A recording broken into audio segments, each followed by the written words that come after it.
So coming up this weekend is going to be UFC Fight Night, Pereira versus Hernandez, and this is the final event to take place before UFC 308, which is going to be a massive card headlined by Topuria and Holloway. This is another Apex card. It's the second one in a row, maybe the third one in the row, but the one that we just had was Tamires versus Robelis, and although this is a pretty good Apex card, I don't necessarily think it's as good as Tamires versus Robelis was, because on paper, and also I think in competition, the event was pretty good. I am uploading this video before my week 10 video because I am still waiting on odds to drop for that week 10 card. Usually I do record before odds come out, but we've got 3 fights out of 5 have been announced with the odds, and they're all pick'ems. So I kind of want to see what the odds makers are going to do for the last 2 fights, because it really could just be 5 pick'em fights, and I think that would be worth talking about with the odds if that is going to be the case. Of course, though, I already do have my predictions for week 10 up and out there on the We Want Picks website, which is $10 per month. If you do sign up using the code ARTEM, you get a 3-day free trial for that. And then, of course, after that, it is $10 per month, but you get access to everything that Angelo and Jacob do for the UFC, and also tools to help make your own bets and stuff like that. Also, Angelo and Jacob's bets, I feel like I've mentioned it enough by now, you might know. But yes, 3-day free trial if you do sign up using my code ARTEM, and it does help my channel too. The first fight of the night, according to Tapology, the order will probably change. Robelis Despaigne fights against Austen Lane. A good matchup for Despaigne, I think. Now, I thought that Despaigne was going to beat Waldo Cortez Acosta, and to be honest with you guys, I had no idea that Waldo Cortez Acosta could wrestle like that, and I don't really think that's actually a credit to Waldo's wrestling. I think that's a credit to Despaigne's lack of wrestling, and I guess we did all have questions. Could Robelis wrestle? All we've seen is this guy show up being a massive guy. What is he, like 6'7", 84-inch reach? I think the longest reach in the UFC. Taekwondo bronze medal, I believe it is.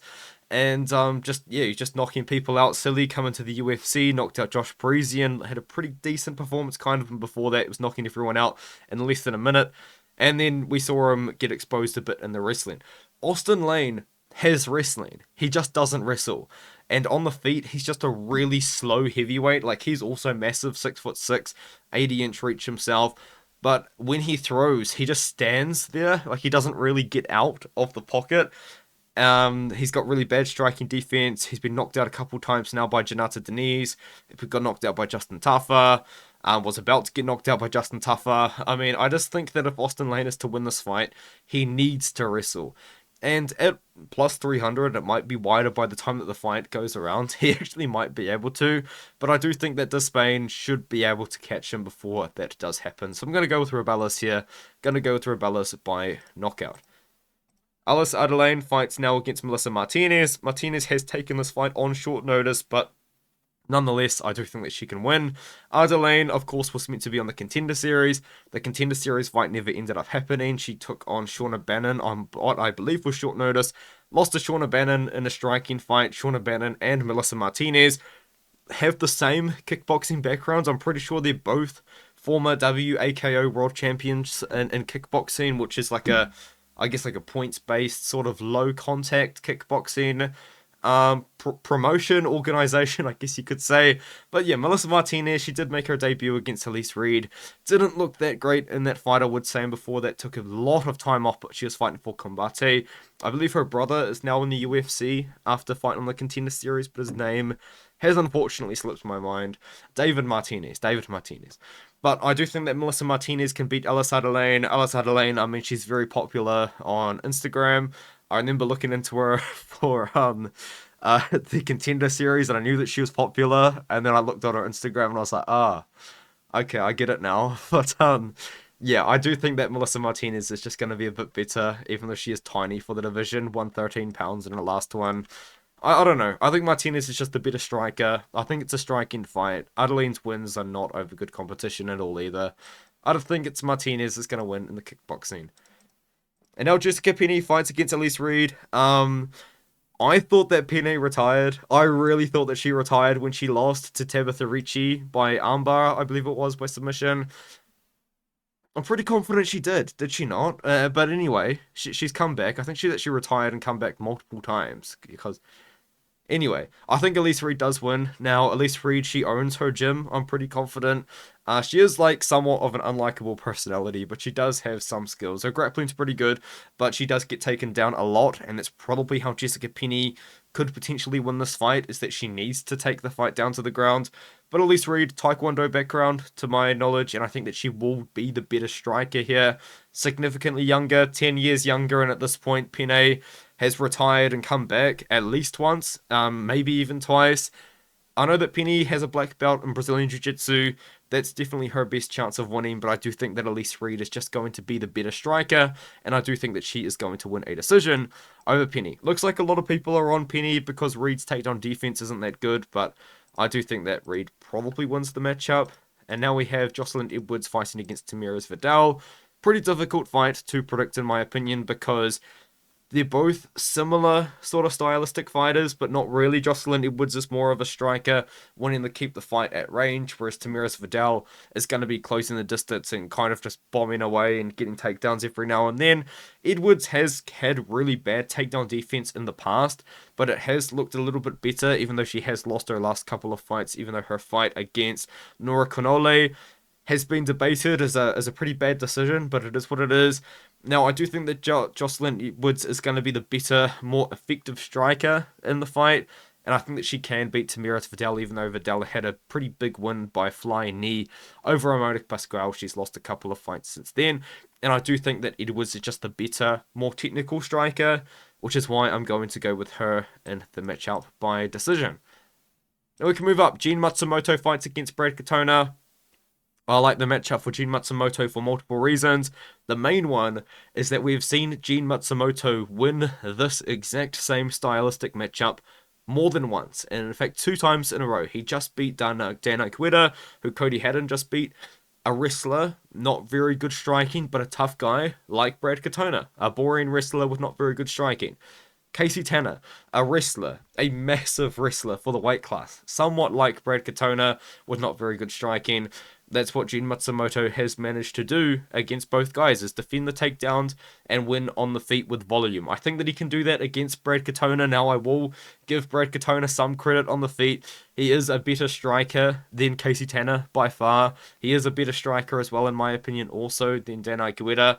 But I do think that Gene Matsumoto is the real deal. This guy has proven time and time again against these exact same stylistic matchups that he can defend the takedowns and he can land the more volume. And I do think that against Brad Katona, he can go out there and do it. A lot of people are very high on Gene Matsumoto, and so am I, to be honest with you. And if he can get past Brad Katona, who has proven in his, I believe, second or maybe even third UFC run, that he's a tough guy to deal with, man. Like, this guy, I believe, has only losses to Garrett Armfield, but Garrett Armfield's a pretty good boxer with good takedown defense. Just like Gene Matsumoto, and he just beat Jesse... Okay, whatever. I do think that Gene Matsumoto can go out there and win the decision just the same way that he beat Dan Iguita and Casey Tanner, by defending the takedowns and landing high volume. And now we have my first underdog pick off the card. Maybe a controversial one. I know that Almabayev has a lot of fans, but I do think that Matheus Nicolau can defeat him. I think that Matheus Nicolau has lost, a couple times in a row now by knockout. All 4 of his losses come by KO. He's a chinny grappler, but I don't think that Almabayev is going to be able to knock him out on the feet. And I think on the ground, I don't necessarily think that Almabayev is just going to find the success by controlling Matheus Nicolau on the ground and top control. Now, yes, I do think that he can get the takedowns, but I think that once the fight gets down to the ground, Matheus Nicolau does have very good, dangerous grappling. He's got good sweeps. He's got good submission attempts as well. And on the feet, I know that Almabayev is a pretty tough guy. Nicolau has had good performances in the striking before against... Okay, I've got to go really far back now in Matheus Nicolau's career to find it. But against Manel Karp, a lot of that fight did take place on the feet, even though I know that a lot of people thought that Karp did win that fight. And before that, and after that, he's beaten a couple of pretty good guys as well. In fact, much better competition than I feel like Almabayev has been tested against in the UFC so far. He did beat Jose Johnson, who's like 6 foot tall for the weight class. which is nuts. But in that matchup, of course, he won with the top control, and he did that to Ode Osborne and CJ Vergara. But I think that Matheus Nicolau, he's fought the much better competition. He's shown that he can grapple with, in my opinion, better pure grapplers at this weight class. And he's also going to have a slight size advantage here as well. Asu Almabayev is not a big guy for the weight class, kind of like Ramazan Timarov was just today when he did fight against Vergara. I think that Nicolau, honestly, can give Almabayev some problems on the ground. I think that he can defend some of the takedowns. I don't think he can defend them all, but I think once the fight gets down to the ground, I do think that he will be able to find some submission attempts, some sweeps, and I think even on the feet he can find his own success, even though that chin has let him down 4 times in his career, and it's sad to see. He got KO'd by Alex Perez. Before that, got KO'd by Royval, but to be fair, that was a brutal knee. I do think that Nicolau can win this fight. I think it's a good bounce back fight for Nicolau. Maybe a controversial opinion, but it is what it is. Let's move on to Pineda versus Elkins. I think Pineda wins. I know that Elkins is a tough guy, but at the end of the day, that toughness is going to run out at some point. He's had nearly 40 professional fights. Pineda's had more than that. And it's just kind of is going to come down to the toughness of Darren Elkins, really, because the way that Daniel Pineda does fight is it's either he wins by finish in the first round or he gasses out trying. That's it, really, because if you look into his career, he just has all of his wins come by finish, most of them in the first round. Against Alex Caceres, had some success at the start. Caceres really took over towards the end. Nathaniel Wood just beat him up the whole time. And before that, even then in the PFL, he did beat Mavlid Kabuliev, but you know, he was just a couple of things were just, yeah, you know, just people make mistakes. Anyway, Darren Elkins, he's a wrestler. I don't think he's really a good striker, to be fair. I know that against Jonathan Pierce, he was able to find some success. And in hindsight, that was a big red flag for the Sabatini fight, right? And he did beat TJ Brown, but TJ Brown, I think, has gone on to lose, even on the regional scene, to much lesser fighters. I think that Daniel Pineda is going to go out there. He's a big guy. He's a powerful guy. On the feet, he's going to throw big. I know he is a grappler for the most part, but against Elkins, I think it's going to be a striking matchup because Elkins should be able to defend some takedown attempts, might even try and get some himself, but I do think that Pineda is going to land on Elkins. And I know that Elkins is a tough guy, but I think that Pineda is going to get that knockout, and I think it's going to happen early. So now we can move up. Brady Hiestand fights against Jake Hadley. I'm picking Jake Hadley. I've been wrong about Brady Hiestand multiple times before, though I should say I did pick Garrett Armfield to beat him. He beat Garrett Armfield, and before that, earlier on into his career...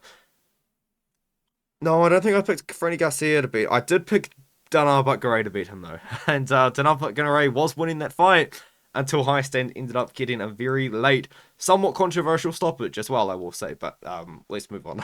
Jake Hadley stepped up to 135 pounds on short notice, did miss weight, but he did look really good against Cowlin Loughran, upper weight class.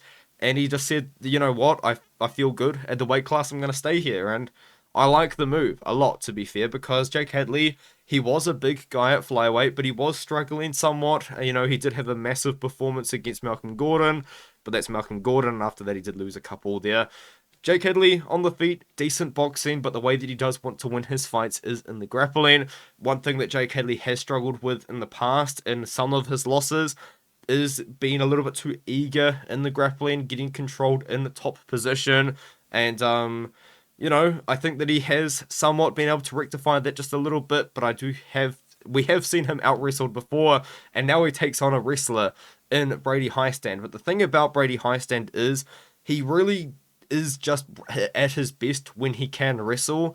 I don't think that his striking has developed to match his wrestling necessarily, and I think that Jake Hadley actually in this matchup is going to be the better striker. So as long as the fight is on the feet, I think that Jake Hadley can find some success. I do think that Brady Hiestand is the much better wrestler, but I also think that as long as the fight is on the ground, Jake Hadley is going to be able to find success with the submission attempts, with the grappling, putting Brady Hiestand in difficult positions on the ground and on the feet. And I go back to the Danar Butgaray fight, which was, yes, a year and a half ago, and since then he has had a really good performance, a great fight against Garrett Armfield. Danar Butgaray was landing big on him. I thought that Danar Butgaray was actually up on the scorecards before he got the finish, but it is what it is. I do think that Jake Hadley can go up there and win this one. I think that he will find a bit of a home here at 135 pounds.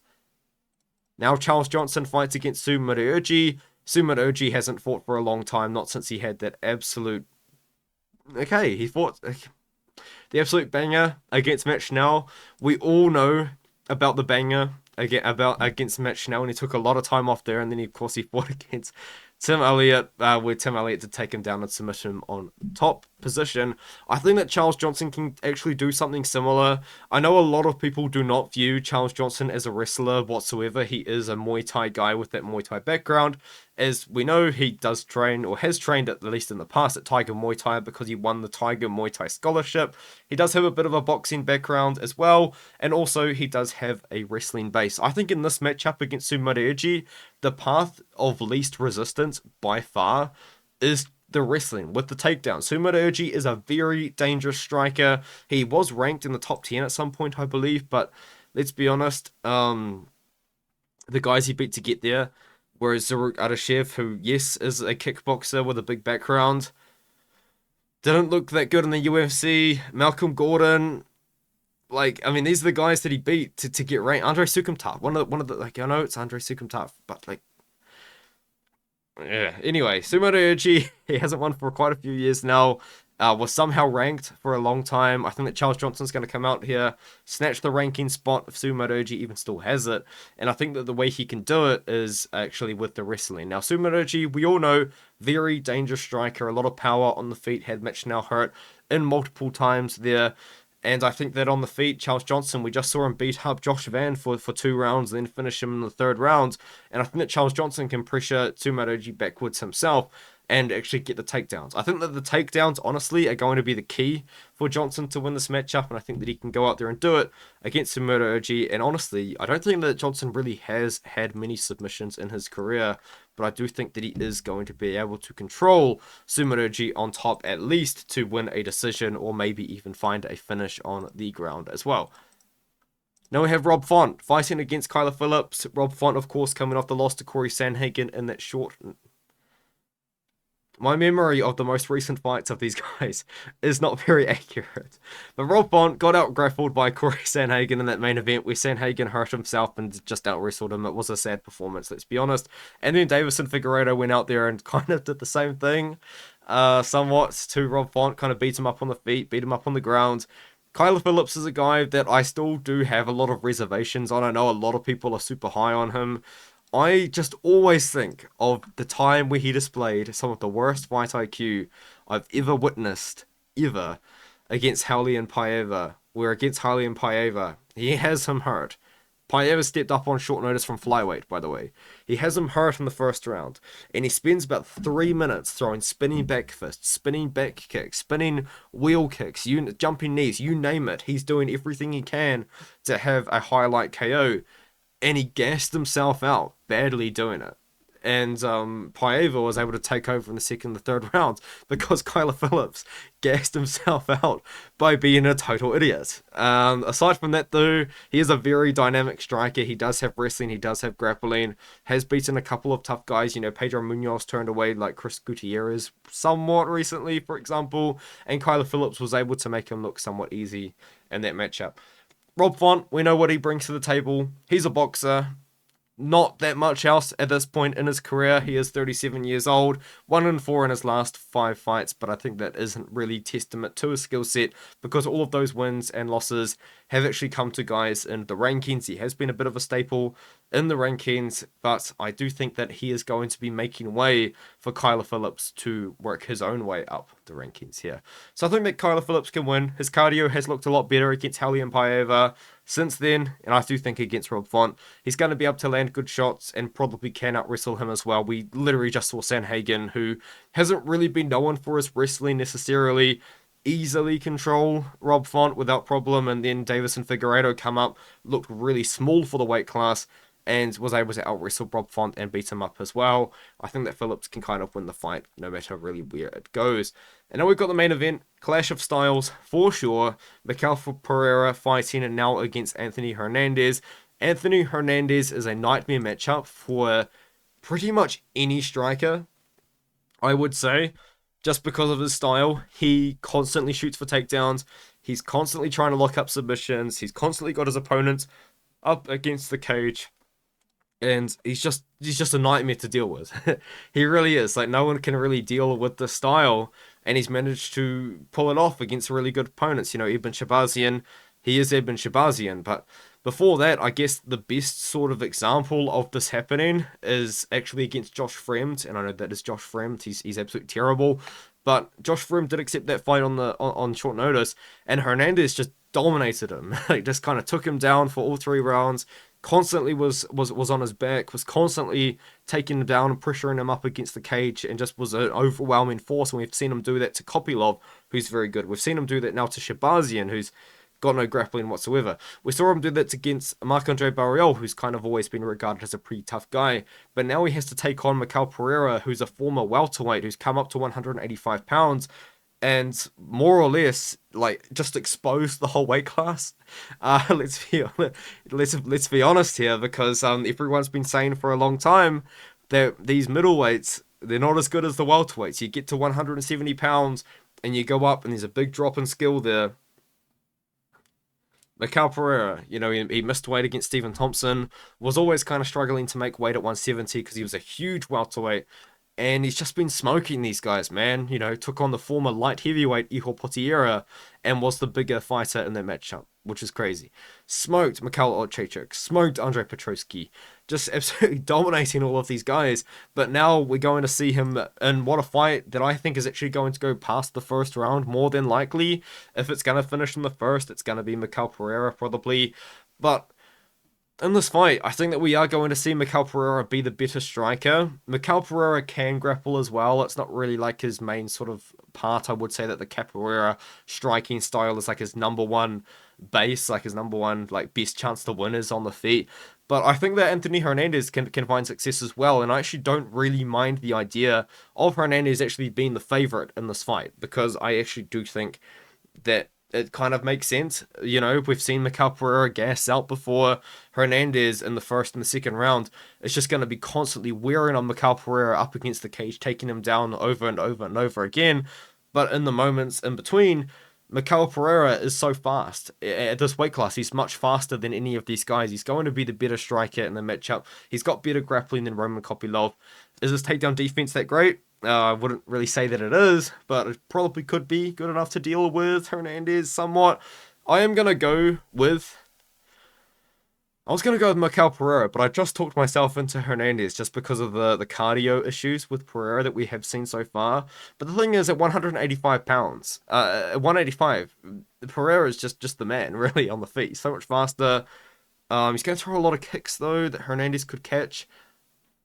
Oh man, I was actually gonna. I genuinely went into this breakdown with Pereira as my prediction, but now I've lost a little bit of confidence. I'm gonna pick Pereira for now. I just talked myself into Hernandez somehow, but I'm gonna go with Pereira just because I do think that on the feet he is much better. As I did say, he does have grappling, but also as I said, we have seen Pereira gas out before. Cardio has been a big problem for him, and I would say that Hernandez is one of the better cardio merchants in the UFC. He weaponizes his cardio.